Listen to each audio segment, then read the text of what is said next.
Yeah, I was on my 105th mission, flying the 105, the Thud. My 88th over North Vietnam, I'd flown some. I was closing in on the 100, so I didn't quite make that. So I'm at the top of my pop, right there rolling in, and I take 2 big hits from AAA. Cockpit's got smoke in it. I look in my little mirror, and the whole ass end of the airplane is on fire. And the airplane just started to go over into a roll inverted. And I thought, well, if I don't get out of this thing, I'm going to die anyway, so I'll give it a try. And so I pulled the handles.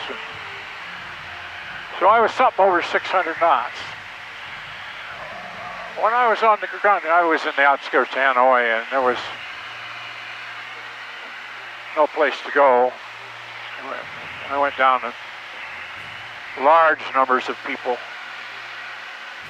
and most of them had AK-47s. Chuck Boyd spent 7 years in a North Vietnamese prison camp, much of it in solitary confinement. He was tortured. He still suffers from that, and yet... I am an enormously fortunate man. Most fortunate indeed. How many people do you know in your life that get to do exactly what they want to do? At age 7, Boyd badgered his father into letting him take a flight in a J-3 Cub. And that 15-minute ride in that Cub was maybe the most significant 15 minutes of my life, because when I was finished with that, I was determined I was going to fly. I wanted to fly. Well, he flew just about everything in the Air Force, from jet fighters to the B-1, and he became the only former POW to become a 4-star general.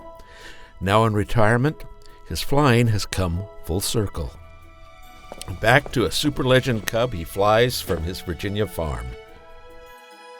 Got this little hangar, nice little hangar. I can come out at a whim.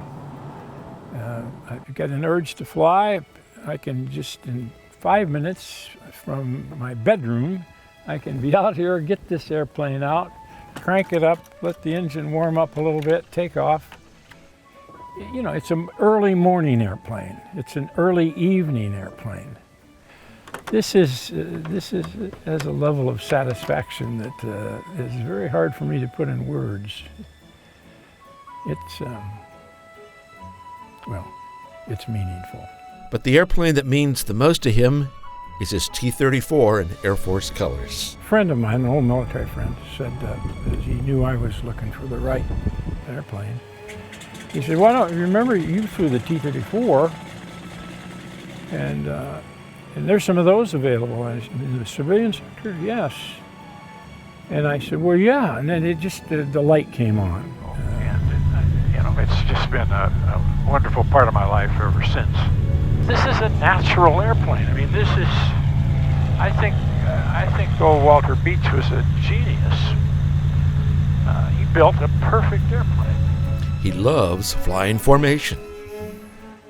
There's just something about caressing your body in harmony with another airplane. It pleases me. It has a sort of a sensual quality. It's an aesthetic. About it. Yeah, that's right. I mean, the symmetry and aesthetics and. And I'm just going to keep on getting up every morning, and if I feel like flying today, I'm going to fly today. I fly 3, maybe 4 times a week. I'm going to just keep on doing that as long as my health holds, as long as I can. And when it can't, well, I'll quit. But I'll know when it's time to quit, and nobody else will. Negative thoughts are a big waste of time. And I think that's, you can spend your time in regrets, and that gets you absolutely nowhere. The first few weeks, I think, when I was captured, I kept going over in my mind, you know, if I jinked to the left, if I jinked to the right. Now, and then it occurred to me, this is stupid. wasting your time. You can't redo that. So here's where we are. Let's figure out how we can survive within these circumstances. And I guess that's pretty much, I've fallen down, I've been knocked down in a variety of ways. But I always get back up and say, brush myself off, and let's keep going forward.